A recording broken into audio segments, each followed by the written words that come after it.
Hello and welcome to this Legally Speaking webinar.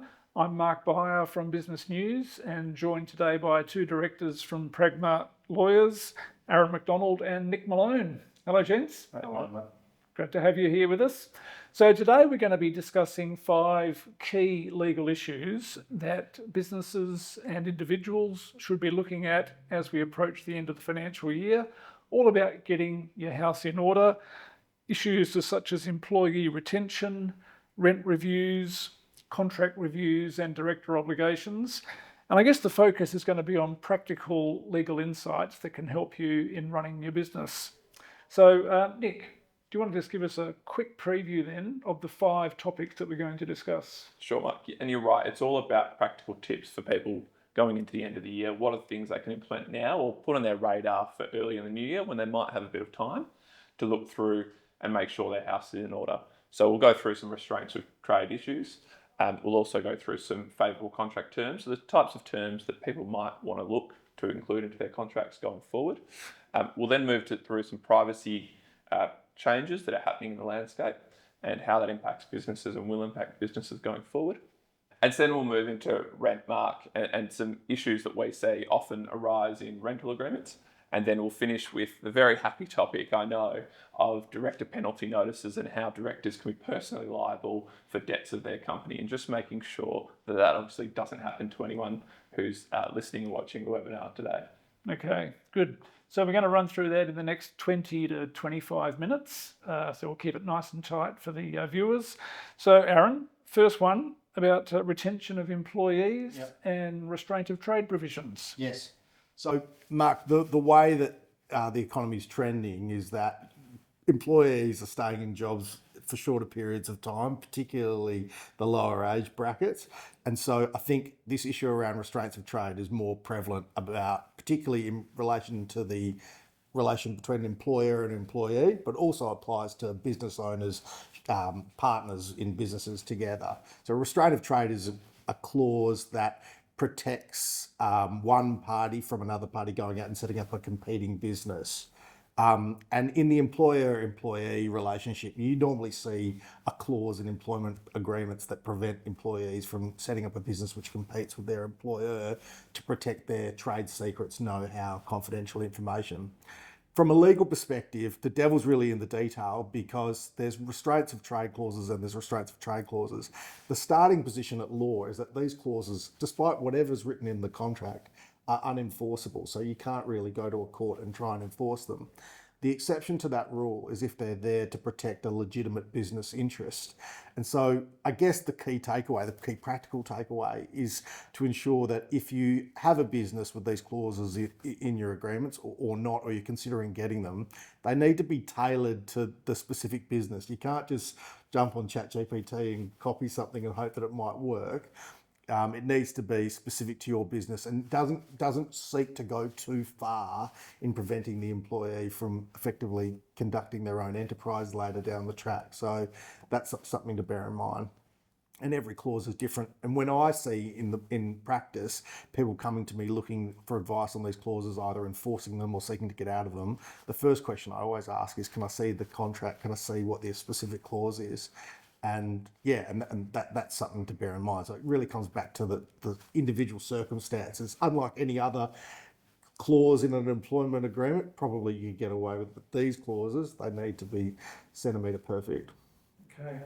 Certainly from my reporting, I've seen a number of cases, and including very large listed companies, where these sorts of issues end up before the courts, which can be pretty embarrassing as well. Yeah, it is. Like often there's injunctions sought. It's expensive for both parties. And that's another point.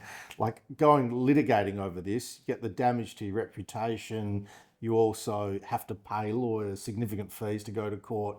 The cost of actually just getting it right in the outset in the agreement is actually, it dwarfs those costs just to do it properly at the beginning. And they're not things that people don't really think about when they're signing agreements, but they're obviously things that people think about when things go wrong. Okay. And you think this can apply across a broad suite of businesses? Often we think of people holding sort of specialist IP or knowledge of that kind, but I imagine it can be much broader than that. Particularly specialist IP, and there's obviously been some cases about that recently. But in any business, particularly people who go out and set up competing businesses and try and take customers or clients away from their former employer. I mean, that's generally speaking a no-no. And if you have a properly worded clause that protects you, then you should be okay. Okay, very good. Okay, look, another one is about securing favourable contract terms. Yeah, sure. And sort of making sure your contracts are, I guess, properly set up and constantly reviewed as well. Yeah, so sort of consistent with the previous point on restraints of trade, a pinch of prevention is worth a pound of cure, as the saying goes. So getting documents drafted correctly at the outset will be far less inexpensive and easy to organise rather than actually seeking to enforce something down the track. So we, as lawyers, we're always getting asked, can you review this agreement? Can you take a look at it? What do you think? What should be included? And once again, the devil's in the detail. There's certain clauses that are favourable to certain parties than not. So, for example, alternative dispute resolution clauses. So basically a clause that says in an agreement between service provider or a product supplier and their customer or client that before you go off to court, we need to sit down and mediate or try and resolve any disputes that arise. Those clauses, generally speaking, are practically very sound. They make sense. They're good for both parties in my experience because statistically, 9 times out of 10 parties do resolve their differences without having a court determining them. So you may as well try and do that quickly before engaging a lawyer. Consequential loss. So if you're somebody that's providing services or you're providing a business on a mine site, for example, that's providing haulage services, if there's a breach of the agreement, you want to exclude consequential loss, which is loss of profit, loss of revenue, being able to limit the liability in the event of a breach to a particular dollar figure. Those clauses are worth their weight in gold. So those sorts of clauses are important. Forum and jurisdiction. So if a dispute arises, which are you litigating in the courts of Victoria or New South Wales or Western Australia? They make a big practical difference to if something does go wrong. So it's important to try and, generally speaking, keep it in Western Australia if you can. So generally speaking, these are just sort of 1%ers really, Mark, that really make a big difference in the practical sense of things, that a lot of people get contracts in front of them, they just sign and don't really look at this detail, but it's important to get these things right in my experience. Okay. That point about jurisdiction, I've come across cases where people are in a dispute with a party that lives or has business operations in another state, and they want to have the case heard in that other state, which would be enormously difficult if you had to essentially relocate. Yes, well, there's plenty of law around that, and it just needs to be, the cases use the phrase, a clearly inappropriate forum. So generally speaking, if the court will look at a number of factors. If somebody goes and commences a legal proceeding in a particular state and the other party says, no, I don't want it to be in that state, I want it to be in this state, then the court will then look at a number of factors. What does the contract say? That's the reason why I'm saying get the contract right, because that's not binding, but sometimes it is binding, but it's definitely, it's not determinative, but it's certainly persuasive. But also, where are the witnesses located? So if it goes to trial, the witness is located in that state, or they're going to have to all fly in from different countries. That's a relevant factor. Where's the registered offices of the companies? Are they in Western Australia or in Sydney? Those sorts of things. Where was the contract formed? And you've got to look at all these factors and just look at a cross-section of all of the factual matrix and try and make a decision. It's a classic grey area of the law, Mark, but it can be quite strategic. If you win that argument, then you can be set up to sort of at least resolve the case more favourably when the other party says, oh, this is going to be too hard. So yeah, a lot goes into it. And I've actually got a case on at the moment in the Supreme Court where I appeared in the court and waiting for the decision on that very issue. So waiting to find out if I got up or not. Okay. But as you say, one thing people can control is to get the contract terms right in the first place. And it's one of those clauses that most people just ignore and, we're never going to have a dispute. When everything's going well, nobody really thinks of these things, but as lawyers, we don't think like that. Okay.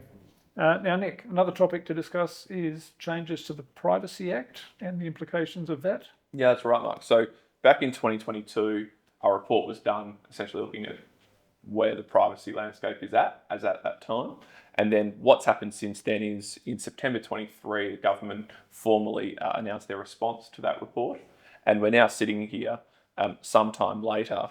And in September 2024, the second reading speech finally occurred in relation to the first tranche of proposed changes. So what we really want to get across in this webinar today is to let people know change is coming, put it on their radar. And if they consider that their business needs or the types of information their business collects could be considered to be personal information of individuals, reach out and make sure that the changes, as they are about to come into force, don't affect them in a way that they're just not aware of. Okay. So have you got some examples of where this might apply to a business? Yeah, absolutely. So one of the key changes is around the enforcement piece. As you can imagine, we're all aware of the relatively large privacy breaches that have occurred recently. And so the government's looking to do two things, really. One, oblige companies to more readily understand what personal information they keep of any individual who might come into contact with them. And that includes both things, staff and customers? Both staff and customers, that's right. And that can include things sort of as detailed as the IP addresses that people are accessing websites from, even their preferences in terms of what they like based on how that company then tracks those people going forward. And we're aware of the big technology groups that do that. But even on a more granular level, for entities that may not be the Googles and Facebooks of the world, the enforcement piece is the one that they really should look out for, because the government is using an obligation on the front end, but a stick on the back end to say that if you're collecting personal information and you're not keeping it in a way that is safe, be ready, because the Information Commissioner will be coming after you. Powers are increasing, including in respect of matters such as search and seizure powers, which haven't been seen before. And there's other areas in terms of if children contact you or your business or website, how you manage their data as well. Okay. So it sounds like businesses really need to have consistent and reliable systems in place.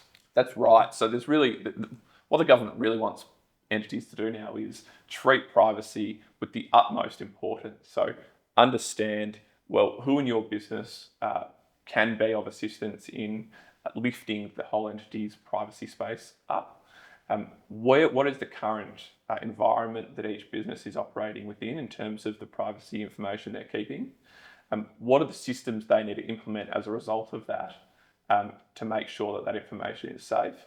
And really changing from a cultural perspective, this idea that collecting personal information is just an asset of a company, which we're all aware of the types of marketing companies that can do that from time to time, and turning it into really an obligation. So it's no longer just an asset with free will. You can do what you want with. It's really, if you're going to collect it, why? Is it reasonable? The extent to which you collect that information, and then also, are you keeping it safe? Okay, very good. Thorough rundown there. Now, Aaron, another issue, a perennial issue, rental reviews and lease reviews. Yeah. And they're an important one. I mean, it's another one where the devil's in the detail, Mark. Like there's leases and there's leases. Like rent reviews in particular, in clauses in leases, like you see with landlords, they often have what's called a ratchet clause, which means that if the market's gone up or the market's gone down, I'm ratcheting in you to have you, lessee, to have at least to say a 2% or a 3% increase. So it can't come down. It can only be ratcheted up, even if the market's gone down. So that's something to bear in mind when you're and it all happens when you're preparing the lease and you're negotiating the terms. Once it's signed, you're locked into the four corners of the agreement. So rent reviews is a big one. I mean, the key clauses that you see in leases are make good. So at the end of the lease term, what have you actually got to do to the premises when you leave? So at Pragma's offices, for example, we did a huge fit out, but our lease says that when we leave, we can just hand back the keys and walk out. We don't have to restore the building to the way it was when we're given the keys. So those clauses, they can make hundreds of thousands of dollars of difference to when you end the term of the lease. So that's something to bear in mind. Guarantees. Usually when you're negotiating a lease, the landlord says, well, if you don't pay my rent, what security do I have to enforce it? And you usually either do a bank deposit or a security guarantee, or sometimes there'll be the last personal guarantees from the directors, which I always think is a bit of a no-no. I prefer to go and find a bank guarantee for $100,000 than, particularly if the lease term's long and something goes wrong with the business, being personally liable for the term. I was involved in a case where the parties had entered into a lease over some premises. It was a hotel down south, and they terminated the lease prematurely, but they'd signed personal guarantees. And so the landlord went after them for 100% of the rent for the duration of the remainder of the term. It was millions of dollars. And so there's no real answer in those circumstances. If you sign the document, you're up for it. And then you got to try and negotiate your way out of it. And it's a disaster really when those things happen. Insurances, who's holding what insurances? So is the landlord needing to hold particular insurances? Is the lessee having to hold particular insurances? Those sorts of things. I mean, they're not cheap, some of the property insurances. So certainly getting those things right. Those are some of the flavour of the big clauses that you want, the headline clauses you want to get right. I mean, these documents, they're 50 pages long, but there's probably only a handful of clauses that you just need to make sure you're across and protect yourself. The one about personal guarantees, that sounds like an example of where people are keen to get the deal done and they're full of optimism when they're going in and thinking, oh, it'll never come to that. I don't need to worry about it. Yeah. I mean, I reckon it's a good way. If you can do it, I mean, it's easier said than done, because usually the alternative is you've got to put cash into the bank, a cash banked security bond or something like that, which often people don't have. But it's always better, just from an asset protection mechanism, to separate yourself personally from your business. Things to bear in mind. Okay. And Nick, the fifth and final topic to discuss is director responsibilities. Yeah, so that flows nicely off what Aaron was just saying in terms of trying to draw a distinction between the entity and the directors personally. And so there are a lot of directors out there who, in the course of just trading terms, will give personal guarantees, and you've heard what we have to say about giving those as directors. But what this topic's really about is letting directors know where, under statute, they are going to be liable for the debts of the company. And that is, unsurprisingly, around things like not paying the amounts owed to government or to employees. And what we're really talking about there is the payment of superannuation to employees, paying GST to the government, making sure that PAYG is paid as required. And there's other areas in terms of wine equalisation tax, if you pay that in luxury car tax, but they obviously don't apply to most businesses like the first three do. And so where the director penalty notices issues now arise is the ATO has a debt book of, call it somewhere in the order of $50 billion. Rather significant. Mm-hmm. If the ATO was to go off and commence a legal proceeding seeking to recover all that debt, it would take them many decades and a significant amount of cost. What they've decided to do, and we're seeing in practice, is issue what's called director penalty notices, which is a 1-page or 2-page or 3-page document to say to directors, the company didn't do X or Y, so it didn't lodge its SGC, and it didn't pay its SGC, or it hasn't paid its PAYG. And so now we're holding you personally liable. And what's really important to understand here is there is a difference between the type of director penalty notice that can be issued. You can be issued a lockdown and a non-lockdown DPN. The real difference here on a high level is, has the company complied with its lodgement, but just simply hasn't paid? Or has it not even really complied with its lodgement requirements? And so for directors, it's really important to know, if nothing else, lodge on time. Okay. Pay on time, obviously, but lodge on time. Because if these director penalty notices get issued, directors have 21 days to either pay the amount or cause the company to go into a form of external administration.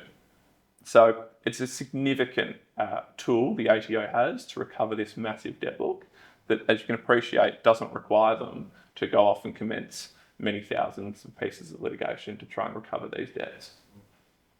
Especially in circumstances where we're coming from, there's significant amounts of companies out there that have traded through a period of high government stimulus, And whether the companies themselves actually retain the cash that they need to pay these debts now or not is in question. Directors really have to be aware that for these types of debts, it's not just as simple as saying the company doesn't have it, therefore see you later. No. You're personally liable and they will come after you sooner rather than later. Okay, good rundown. I guess there's a theme running through a lot of these things. People should not think about, well, that's my legal advice over there, and this is me running the business over here. The two are really integrated, aren't they? And you need to think about them in tandem. 100%. I see the clients that do it well. It's just the ones that just call me and go, hey, this has come up. Just sort of having a trusted advisor, whoever the lawyer might be, that you can just pick up the phone to, like an accountant, just ask the question, hey, should I be doing anything about this? It's the guys that try and go it alone that I think get stuck. Okay. Well, look, thanks very much, gents, and I hope you enjoyed watching this webinar. Aaron McDonald, Nick Malone, thanks very much. And if you want more information, you can get in touch with the team at Pragma Lawyers. Thank you.